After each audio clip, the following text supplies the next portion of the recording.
First time I ever took a drag off a cigarette when I was 5 years old. Can't do that. Grandpa had a cigarette in one of his choo-choo trains because the little puff thing didn't work. What's that, Grandpa? It's a cigarette. Make smoke come out of your mouth. That's cool. Can I do it? Yeah. Right when the smoke was coming out, who walks in the room down the basement? My mom. Well, both our ass. Yeah.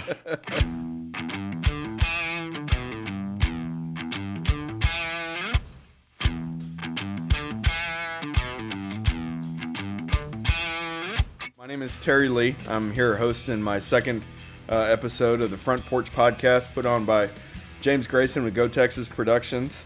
And I'm joined today by Jeff Parks, kind of businessman do-all here in Buda, Texas. Owns fantastic mud bugs. And Jay Parks, he's probably got some other cool stuff on the horizon. And man, what a great way to end. It's a Wednesday right now. It feels like a Monday. Great way to end the day. Yep. Honestly, better company with James than with you, but you know. James is good people, and I appreciate you opening your home and doing this. This is super cool, and man, I really don't get a chance to sit down and talk to you just one-on-one very often. So this is a. So what's up going on? How's business? Business is good. It's getting better. Yeah. We've had our challenges. I mean, like any business right now. Yeah. Well, the climate, the economic climate is just it's insane. So we're doing everything that we can within our power. And when we say it's a community effort, we couldn't be more correct. And that's exactly what we really love about what I love about Buda. It's the quintessential community. Yeah. You know. Well, okay. So that's something you and I always talk about, and I was kind of like kicking around like the community and the things that you're doing with business, but. My wife was telling me, I was telling my neighbors I was coming to do this tonight, and they're like, Jeff, I don't really know Jeff. I'm like, how would you describe Jeff? Yeah, you're kind of an enigmatic individual too, and I don't know if you're as polarizing as I am sometimes, but I think you are. Polarizing? But wow. I think there are folks in this town. I mean, there's a lot of great folks who do business in this town. Oh yeah, right? Fantastic, yeah. And there are kind of students of business. There's guys who are just shrewd business guys, and they're really, really good at business. But I don't think that I know anybody that's as passionate about their business as you, and I try and kind of impress that upon the people that I meet with, and I don't think that can really come across until they sit down and talk to you about one of your projects and about one of your passions. But kind of back me up a little bit, like how long have you been in Buda and how did you get here? Serendipitously. Yeah. That's the best way to describe it. I've always wanted to open my own restaurant. I've always been in restaurants. I started off as cooking, started when I was 5 years old, on a stool at the stove next to my mom. I mean, when I'm cutting potatoes, I've got the knife in my hand, but her hand is over my hand. Yeah. You know, just like a parent would. And the best thing about my mom for me is that my cooking first started with her. My very first memory of that. We soak the beans overnight, pinto beans. Yeah. You can use Great Northern Whites if you want to, but pinto beans is the original recipe. But I made I cracked the eggs for the cornbread. I mixed it, and my mom held the wool and I scraped it, and I learned how not to waste things with my mom too. We used everything. If we didn't cut it up to put it in the stew, then we're using to make a vegetable stock. I mean, I'm making vegetable stock from 9 years old. Yeah. I'm cooking on 5. I'm on my own. Every time when I go to a party or whatnot back in Pensacola, I always ended up at the stove or, at the grill outside. I mean, most guys kind of gravitate towards that anyway, I think. Beer in hand, whatnot, cooler in tow. Making vegetable stock. Exactly. Yeah. Not at parties. No. But then friends of mine were like, you should do your own business because I've always been in restaurants. Mm-hmm. My first job was in 1984. I spent the summer with my cousins in Dallas. Okay. Or actually in Irving, and my aunt got me an interview with a friend of hers that owned a Days Inn franchise, and they had the restaurants in there, And so I applied for a busboy position. And he goes, do you know what a busboy does? Zero idea. I have no idea. I just, can I make some money out of it? I want to. Yeah. I went up to my aunt and I asked my aunt Lois, and she lives with my cousin David and his wife Sarah Randon out in Drip. And she's the only aunt I have. My mom was a single child, so only child, Okay. and my dad and his sister. So she's the last surviving outside the family. And I'm super close with her. I don't talk to her near so much. Sorry, Aunt Lois. I'll try to do better. It's great seeing you last week, though. My whole family was in town. Both my sisters, my brother, my parents. My dad's 85, 82. Anyway, I get off on tangent after tangent after tangent. I'll try and reel you in. Normally what I do, reel me back, man. Yep.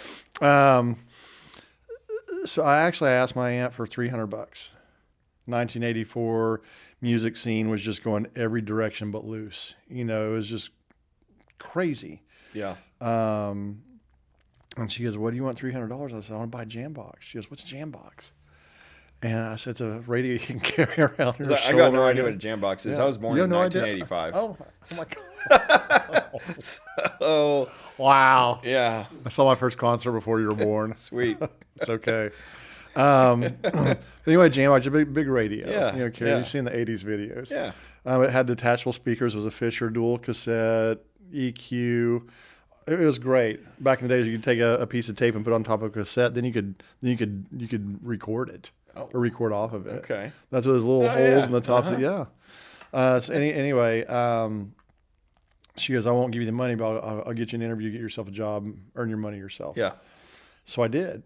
A couple of weeks into it, you know, I'm very, very systematic with my job there. I took it seriously. I had a goal. You know, I want to earn enough money to get this thing that I wanted. That was my drive. Yeah. And how it's so 180 from that point. Reel me back in on that. How it's 180 from that. The dishwasher would go outside and smoke a cigarette. So often the dishes would back up and back. I was like, man, you're throwing my game off.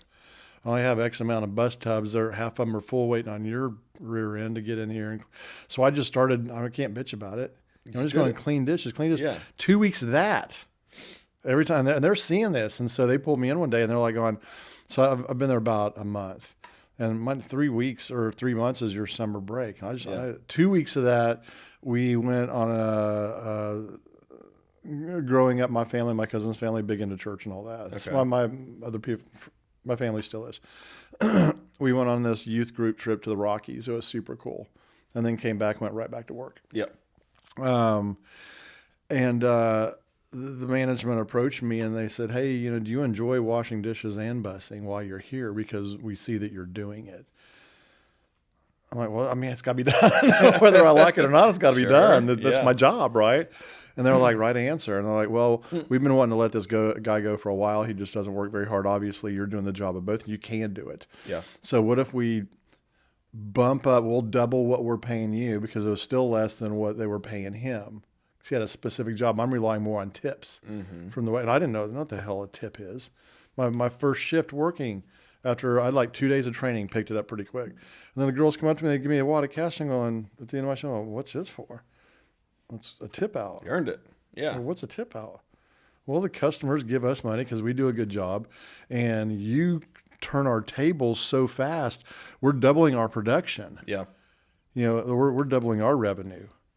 And the more tables we can turn, the more money we make, the more money we make, the more money you're going to make. I'm going, it clicked just like that. I'm like, it's how much more simpler could it be? How long did it take you to make your First pay period. Jambox money? First pay period. Yeah. First pay period. So, yeah, I mean, you got into it right as a kid. You had this creative interest to get into cooking, and then you were very much on like the hard work service side.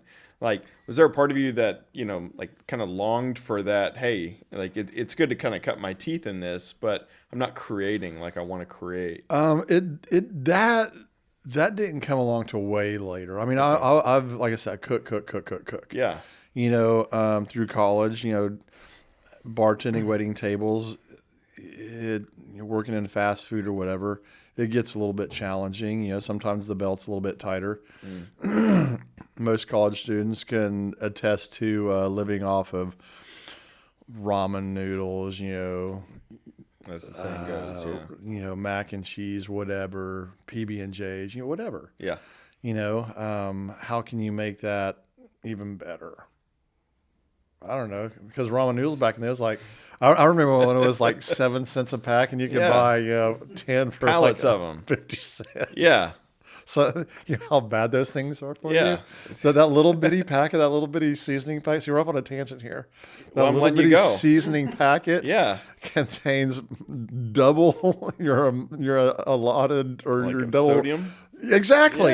Yeah. And it's not like the salt you cook with. That's not sodium is stuff that this stuff is on the shelf for years and years and years because of the sodium in there. Right. It's a friend of mine, not in this state, gave me a buzz and I was like, "Hey, I want to sell my truck." And I was like, "Hey, finally, he's had this truck forever, never." And he goes, "I was cleaning it out and I found a bag from McDonald's. The receipt was on it, and it was because that's that thermal paper, and it was barely illegible. Yeah. 4 years old. The cheeseburger was intact, Like untouched. just untouched. I'm like going, oh my god! You eat that. Subway, you can't even call the bread at Subway bread because it has more sugar than it does wheat or flour or whatever it is. It's like a dessert. Yeah. So anyway, I made my first pay period. I made enough, barely enough, To get your jam box. get my jam box. Uh-huh. Shot the wad in the first pay period, but I really enjoyed my job. Yeah. Somebody showed me that I had value in what I was doing. The waitresses, the management approaching me with that offer in the first place. I was like, well, yeah. I mean, my goal is served. So is yours. I get it. Mm-hmm. I get that. It clicked. It just clicked. Yeah. As far as business wise, I don't think I'm that great of a businessman. I mean, I think that's where I fail in business. I don't really fail. I don't excel in that part. What I excel in is where I have my deficiencies, is putting people in place and surrounding myself with the best. And it has been one. I mean, if you look at things that a ripple effect, butterfly effect, chaos theory, whatever you want to call it, I don't really. It's perpetual happenstance. Yeah. Because you could take a case in point. I've told this story a billion times. Say your wife goes to the grocery store and she gets you a very specific coffee, and in another hemisphere, something happened at the plant or the weather, and they couldn't produce the beans to get up to you, so it just dominoes to where the grocery store can't stock the shelves. You can't get it. And you're like, damn, I'm not starting my day with my coffee. Monday through Friday, I've got this regiment. And now, so instead of pulling out of your division and taking a left and going to work, you got to take a right and go into the Starbucks. And getting like, do I really want to do that? All because but if you actually do have to do that and you run out of your favorite coffee at home, don't go to Starbucks. Go to Embrace the Grind. They're at Willie's Joint, and see Megan and Ron. I love those guys. They put the best coffee. They recognize everybody before they get out of their car. Usually, as they're pulling in the driveway, they know what they drink. They're maniacal about it. They're the best-hearted people on the planet. Yeah, I love them to death. When I get to everything to where it's going, I would love to back them in a brick and mortar. I think they would just slaughter it. Yeah. They would. People just want to be around them. You've kind of put that same culture in place across Mudbugs and J Parks too. Is that? That speaks to you, right? I mean, that appeals to you about the guys over at Embrace the Grind. Is that something you intentionally set out to do, or is that just a byproduct of who you are? Yeah. In a nutshell, so this when we were opening up Mudbugs before we were open. And there's this, I don't even remember what the guy looked like. And he walked in, and I told him what we were going to do. He was being inquisitive, whatnot, and I love to talk about the restaurants. You know me, so I just started talking. He was like, "Man, you're just going to kill it. You're just good for you." And I said, "Well, that's not why I got in. So I want to get into I want to make money for sure. Yeah, you need to just survive, but you need to just survive." Mm-hmm. He was like, "What do you mean?" I was like, I didn't get into restaurants to make money.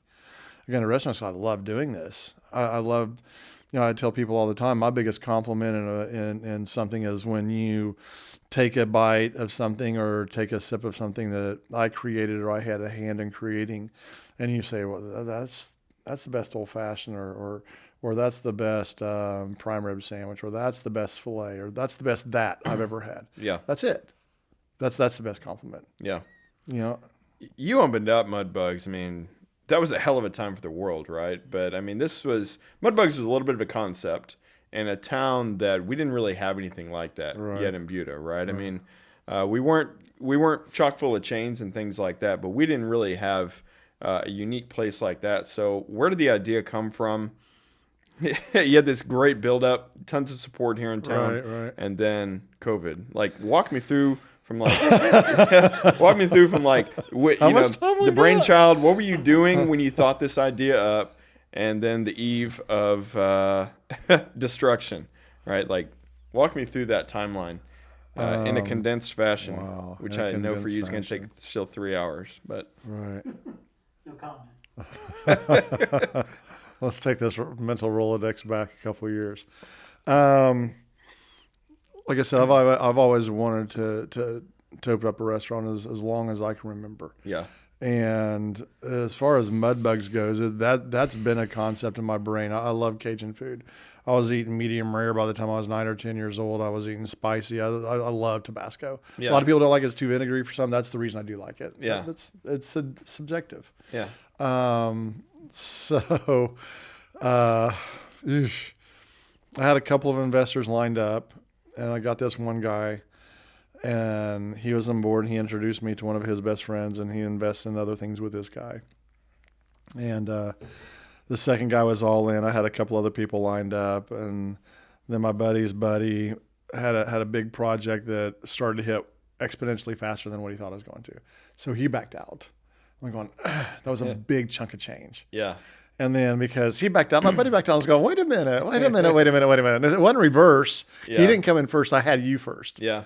He was a byproduct of you. You're not a touch the hit, but next. You have to be that quick, because if you sit there and complain about too much, and then you're going to miss the mark on something else. And so I was bartending I took a step down. I didn't take a step down. I took a lateral move from chef to bartender, from one demographic to the next, because I didn't want to work for somebody else. Okay. So I got back in front of the public to meet people that I thought would be a good fit. That was out in Dripping Springs, right? Correct. Okay. Yeah, Belterra Village. I worked at the league, and man, they've got their act together. Tony C. and Creed Ford, they've got a pretty good operation. They bought Mighty Fine, I think. Yeah. And man, good for them. Yeah. They're a business I want to talk to. It's been years since I've talked to Tony. I've only met Creed once, and that was at an opening. But anyway, the very first repeat guest I ever had have turned out to be some of the very best friends that a human being could ever ask for. My business partner, Mona Rodriguez, and her husband, Richard. And second night we were open, all the hoopla laws died off from the big party, and the first night was the big push. And I was a hell of a bartender. If you may say so yourself. If I may say so myself. I was good. I was told I was good, and I've got a good personality for it. And I learned tricks of the trade from people who've been around I pay attention. I pay attention to what works. Most importantly, I pay attention to what doesn't work. Yeah. And to my detriment, sometimes I don't listen to that. But that's okay. I'm a head first type of guy. Sure. I'm passionate about everything I do. Why not? It's my one go around. Yep. I don't want ghosts of regret standing around my bed when I'm ready to die. I'm knocking those fuckers out right now. Yeah. Pardon my language. But where was I? You're a hell of a bartender is what you're So Richard Mona. So I do this little beverage napkin spin, and it just lands right in front. And I've got to practice. I'm a little rusty. I tried the other day. I was like disappointing myself. Okay. No, let's not do it. Try it with the coaster. No, let's not do it. And I spun it landing right in front of him. Richard goes, "That's cute." And I said, "Well, you're cute." So what's it going to be? You're drinking Dos Equis or Bud Light? And he was like, "Hey, man." He was like, that's racist. And I was like, what? He was like, I'm Mexican. He goes, well, I'll take a dose though. I'm like 16 or, 12 or 24 ounce. What do you want? Yeah. And he was like, well, what do you think? I was like, it's like, get a 2 for let's do it. And then she asked me if Mona, and like I said, mind you, I just met him. Yeah. And she goes, do you make a good margarita? I don't even know their names. She goes, do you make a good margarita? I was like, I won't take offense to that very long. And she was like, what do you know? I said, by definition, all my drinks are fantastic. She was like, really? Okay. And so I made her a drink, and I was like, I put it in front of her, and she sipped it, and she was like, I was like, wow. She goes, that's the best margarita I've ever had. And they had a few drinks and then went off to see a movie. And the very next night they came back in and they sat down. I was like, hey, how y'all doing? Spun it. I was like, you staying with the dose tonight, or you venturing on over to the north side of the board to the Bud Light? Stuck with the dose. And then she goes, I'm mad at you. I'm like, what did I do? She goes, you made me drink 4 margaritas last night, and I fell asleep during the opening credits of the movie. I was like, yeah, I had you at gunpoint, made you drink 4 margaritas. I said, they're good. Yeah. She goes, I'll take another one. So that's all I thought. Yeah. And we quickly became friends. Richard and I are super tight. We're like brothers. We act like brothers in the backseat of a car on a long trip. Mm-hmm. Every time we're together. We're always jabbing on each other. And I love them to death with all my heart. And Mona is the financial compass of my life. Personally and professionally. Yeah. I don't do anything without her. We have the same worries. We have the same ties. I'm as vested as she is in all this. Her so even more, but I paid her back. I paid my investors back. Yeah. I'm very proud of that. So you had the idea of Mud Bugs. Yep. This was while you were bartending. So I've had it you before bartend- then. I mean, I've had it before then. really- I've got about 15 different concepts in here, and believe I'm trying to. I've got one more, the diner next year, which Carlos is heading that off, and then I don't know what the last concept, if the last concept is going to come to fruition. I'm burned out right now. Okay. I want to. Once I get the saloon, You got a few things going on. yeah. So I mean, when did Mud Bugs really start to come into focus? So Mona and Richard and I, we became super fast friends, like I said, and then I was married at the time, and then both of us couples were just very, very close. Yeah. Mona and Brenda are very good friends. We're all associates still. Brenda and I, and Brenda and Mona. And I'd always talked about it with them, and then this was well into my friendship with Richard and Mona when I lost those 2 investors. Mm-hmm. And I was at work one night, cheerful self, because I can compartmentalize like a mother. And they said, hey, come on out to the house. And we're having a cookout. So we had a cookout. There's a bunch of other people there. And then Richard and I were talking, and Mona was there talking. And we were talking about, what happened with my 2 investors. And just went on with the night. And then a couple days later, hey, come back out to the house. I think it was a couple weeks later, we went back out there, just Brenda and I and Richard Mona. And we were talking and blah, blah, blah. And we went into more depth of why the 2 investors left. Because they were entertaining, and I didn't want to detract from that. Sure. And they said, well, the reason we asked is we've been talking about it. And it's like, we would love to be your investors, but we want to be your biggest investors. We want to be your business partners and not just investors. I don't do business with friends and family. It's not a good combination. But I didn't chase that. And they didn't chase me. They thought about it. It was calculated, and I thought about it, talked with my wife about it, and yeah, it made sense. Made sense. Now Mud Bugs could exist. So the location I'm in now, in the Mill and Grain, is the second location we looked at. The first one was at the Mopac and Slaughter, where North by Northwest used to be. Oh. And now it's like same people that own District. Yeah. Okay. Yeah. Can't remember the name. Keepers, something like that. Anyway, so that just didn't work out, and it was serendipitous. It worked out the way it's exactly supposed to. Yeah. So it did work out. Yeah. My broker, Nick Nauman, he's with Weitzman. He and I had sent each other the digital flyer for the Mill and Grain. And then we had another walkthrough lined up in Kyle, some old barbecue in the back strip nearby Lowe's and all that. Mm-hmm. And we walked 5 feet into the side door of what is now Mud Bugs, and I said, stop. I grabbed him by the arm. We walked back outside. I said, you get the LOI. I've got the pitch deck, the menu, the investor, blah, blah. I've got it all. Yeah. I said, we were with Doty's broker. Uh-huh. and his name is Tim. I said, I'll get everything to you. He's going to get the LOI. We've got it right here. Gave him the package, and then that's it. We were doing the build out, and I'm not a superstitious guy. So how can I swim against the current of superstition? I want to look for the very first Friday the 13th in 2020. In March. Is that what it was? And that was going to be my VIP party. And the VIP party was outstanding. It was standing room. It was 300 people in there. Yeah. And it was so amazing. Yeah. And then that was, Yeah, I'm gonna say it all came down like the 20th or something like that. That Monday. March 15th. That Monday was the Sunday was the 15th, and that's when everybody was glued to their TVs. Yeah. Then the 16th came, and that was my grand opening date. And we did 1.5 turns for lunch. We filled up for dinner one time, halfway a second time.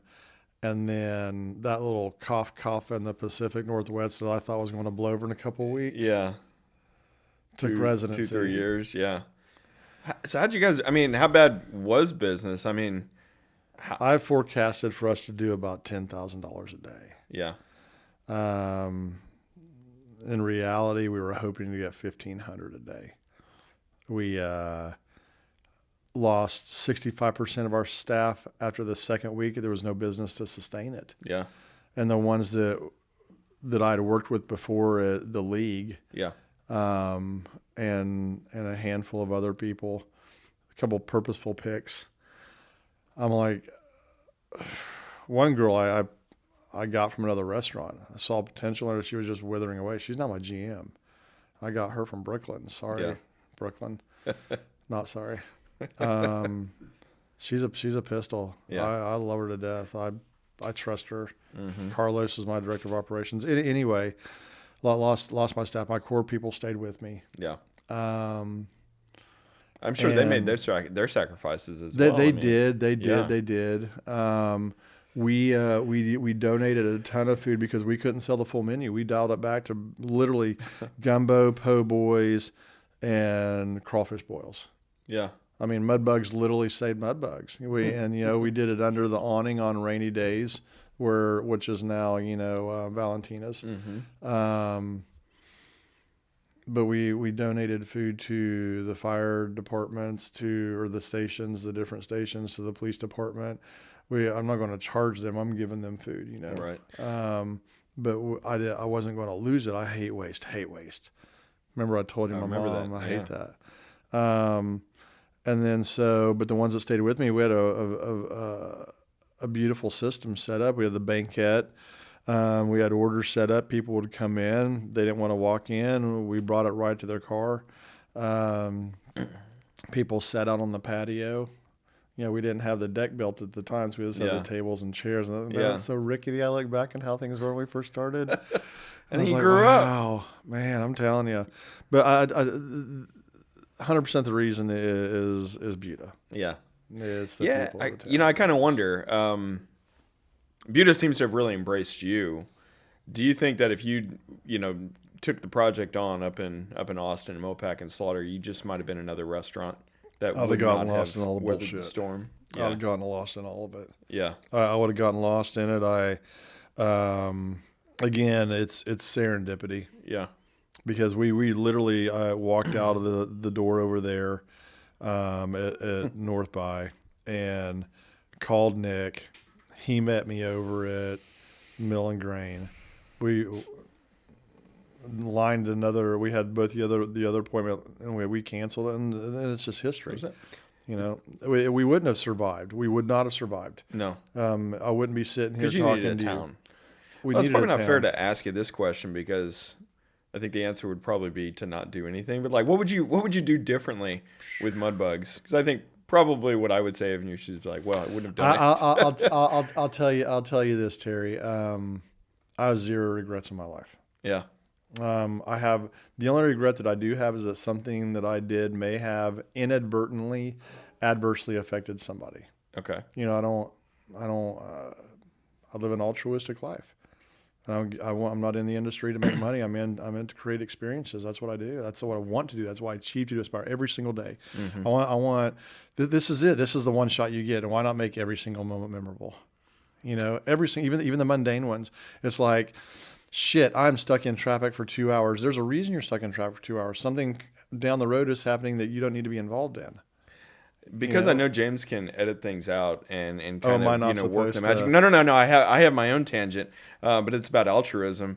It was either Chuck Klosterman or it was somewhere in Freakonomics that wrote this about altruism, that nobody is purely altruistic, because there's always inherently there's a selfish element to your altruism, because you do it to make yourself feel good. And if you're doing anything with 1% of wanting to feel good, are you purely being altruistic? Or are you doing it if you're doing something to any degree for your own benefit, can you say that you are purely altruistic? I'll answer it this way. I can say they're being 1% altruistic. How about that? Because I believe that the seed of altruism, it can die in a minute. Yeah. So you have to foster that. It's like, I heard something the other day, which I think this is parallel to what we're talking about. What is more effective and what has a better effect on your life? Is it more positive thinking or less negative thinking? They're more positive. James, what do you think? More positive. You're both wrong. Well, that's negative. No, it's not wrong. I see what you did there. I thought about it for a second, and so I hit pause on the screen because I wanted to think about it for just a minute and give you a little bit more time than I gave you. Because when you do something that you have to consciously do it, then it automatically gives you X more fold on the positive side. Okay. So if you have to, like, man, I'm stuck in traffic, and this is just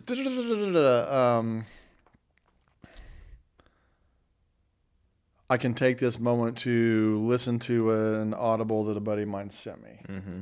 It's perspective. Yeah. Yeah. It's an opportunity for positivity or something. It absolutely is. Yeah, so when you force yourself to not think negatively, or to replace that what you would normally have a negative thought for with an alternate thought of why it's happening, or just to brush it off because it is really out of your control, which control doesn't exist anyway. Yeah. Then you can just, okay, yeah, I get it. Just like, yeah, okay, I'm running a little bit late. Yeah. So it's fine. All right. Listen to another chapter. I mean, this garage isn't going to get him walk away, Yeah. By the way, this is dope, dude. I mean, that's I like this setup. This is super cool. Thanks. You don't just riding around with a truck on your sticker on it for no reason. You got the setup. Go ahead and set it up and get it over with. So yeah, if you force yourself to have less negative thoughts, then it just leaves more room than all you're left with. Well, it's a cancer too, right? Yeah, that negativity is a absolutely cancer. is. Nothing exists in a vacuum. And so you spend a lot of time fighting it off, and what could have taken its place. And you can just you can just say when you work out, yeah, man, it hurts to work out, but that's a necessary hurt because muscle. Yeah, and that's where people, oh, now I weigh more. Well, it's because muscle weighs more than fat. And you're replacing it. Don't worry about the weight. Worry about the inches and where you're putting them. It's the same in what we're talking about.